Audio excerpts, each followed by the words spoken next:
In Hinduism, it is believed that life is a cycle. We are born, and then we die, and then we are reborn, and the cycle continues. My Greenstone project allowed me to explore the various Hindu ceremonies around death.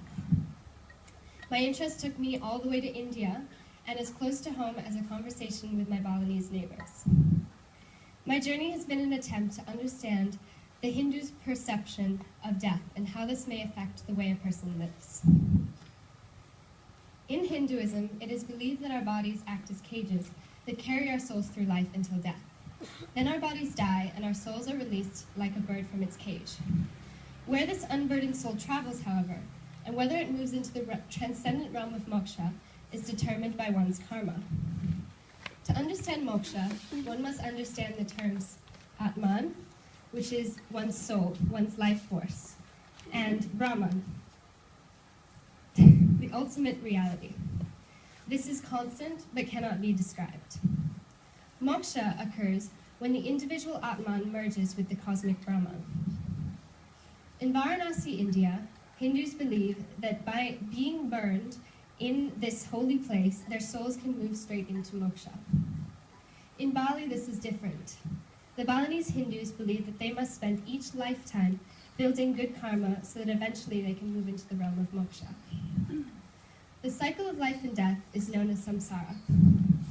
One can break or change this cycle of life and death with something known as karma. Karma is the sum of one's actions, good and bad, that determine the condition of their future lives. When I first set out on my project, my aim was to understand the differences between the way Hinduism was practiced in Bali and in India. I soon realized, however, that Hinduism was innate to India, and that Bali had a unique version of it. Balinese religion is like a synthesis of religions that have come here over time. One of the major differences between the way Hinduism is practiced in India and in Bali is karma. Hindu Indians believe that by bathing in the Ganges River, their souls can be cleansed of all bad karma and they can move into the realm of moksha. In Bali, this takes lifetimes of practice to work back your good karma in order to eventually ascend. The different perspectives on the attainment of good karma I have observed may encourage the average Balinese to focus more on their karmic practice. This is not to say that the practices in India are not focused as well.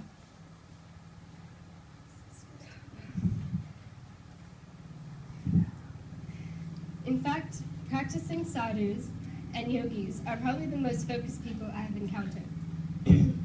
However, their practice is more centered around self-discovery and creating a direct connection to Brahman than generating good karma. There are 3 different types of karma. The first type of karma is karma that is generated in this life. This karma is also known as instant karma. We use it amongst our friends a lot. If you give me a bite of your food, you'll have really great karma. The second type of karma is karma that's generated in this life that will affect you in future lives to come. The third type of karma is a store of karma that has not yet happened. It was generated in a previous life, but has not affected you in this one.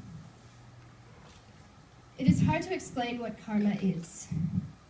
It's not a math equation, and it isn't always a case of action and reaction.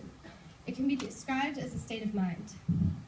In a book I read about the Balinese perception of death, it was stated that the Balinese do not do good deeds to gain good karma. They simply behave appropriately. What intrigues me the most out of the many Hindu rituals is cremation. Cremation is the ceremony for the dead and assisting the soul to move on to moksha or to the next life. In India, much like Bali, when someone dies, they are cremated. Cremation is the burning of a body after death. To non-Hindus, the burning of bodies may at first appear a terrifying thing, but once an understanding of the practice has been established, the fear should fade. It is believed that when we are living, our souls are attached to our bodies, and as I explained before, the body is really just a vehicle that carries the soul through from life to life. Once the physical form has been burned, it is believed that the soul is then free to move into other vehicles by reincarnation, or to moksha, depending on one's level of good and bad karma.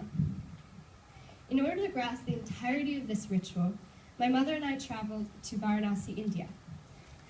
Varanasi is the holiest city in India, and this is because it is known to be the birthplace of Shiva.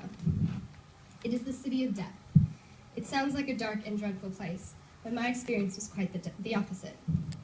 When we arrived after a 23-hour train ride, the station and city were packed with homeless sleepers and bartering children. But this was not unlike any station in India. When we strolled away from the city to the water's edge of the Ganges River, I was amazed by its serenity. It's my mom and I when we went to India.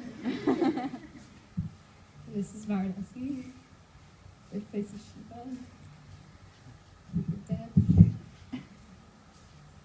When we strolled away from the city to the water's edge of the Ganges River, I was amazed by its serenity. Down at the ghat where the cremation fires were burned, everything was calm. People were quiet and things moved slowly. People were bathing, chanting, talking, meditating. Bodies were burned and ashes fell into the water, yet there was a harmony amidst it all. One afternoon, my mother and I were exploring the city streets. The air was filled with the repetitive sound of Ram. Men carried bodies wrapped in gold cloth down to the burning god as they chanted. This continued throughout the day. Death was everywhere, and people were so accustomed to it. Similarly, in Bali, you have probably seen cremation processions or gatherings around burial grounds on the side of the road. We've all witnessed the death of somebody else. In both of these places, I have observed that death is just a part of life. This seems to make the concept of death and the ending of things more realistic. Death is constantly around us, and a lot of us choose to shut it out. It is affiliated with the end, sadness, maybe even loss of control, and we choose not to think about it because we don't want to accept it. In Hinduism, however, it is accepted from the moment a child can comprehend. Death is just one aspect of the continuous life cycle samsara. The acknowledgement is made on a day-to-day basis that death is a certainty and not something to fear. My cousin Luke died a few months ago. His death was sudden and none of us saw it coming. The reality that he is dead is just as shocking now as it was the evening I found out. It is strange to believe that the Luke I knew, is not alive anymore. His death caused all of my families and relatives much sadness. His things were packed and tears were shed. And as I was leaving the airport after dropping my parents off as they left to Cambodia to see his body, I conversed with my Balinese driver. As the conversation began to flow around Luke, he said something to me that really stuck. Luke was a true person. He was interested and content. He had dreams to fulfill, and while he may have been thinking much about the life ahead of him, he was still very present. Luke had good karma. He was close to God. To die so suddenly with the ease that he did is an honor.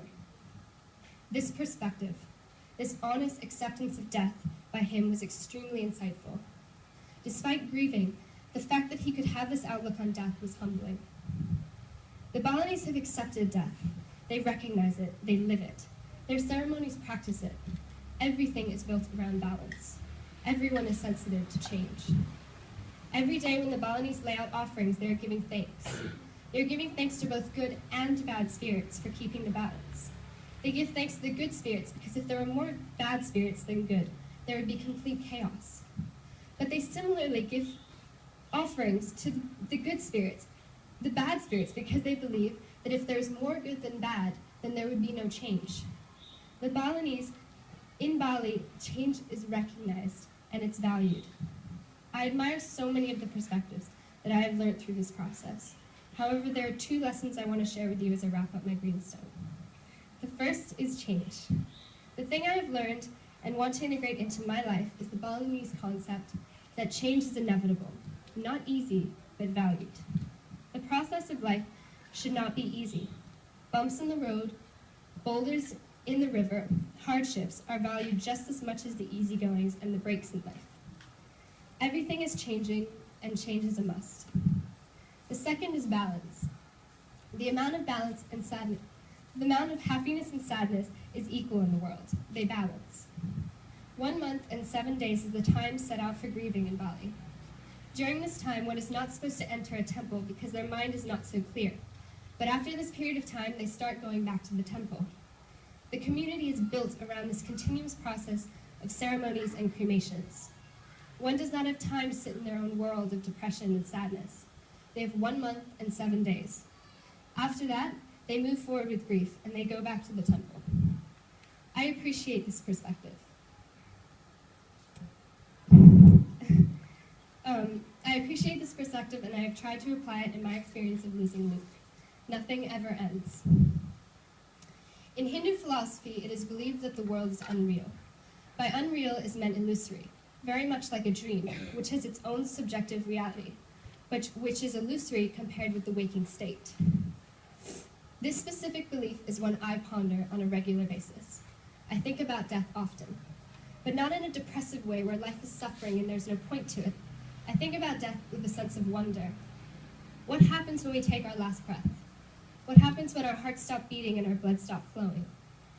Do we fall asleep and never wake up? Do our souls travel through space and time, never to return to this earth? Does our conscience remain as we enter different realms and dimensions? Do we wake up from a long dream that we've only been sitting in for a few moments?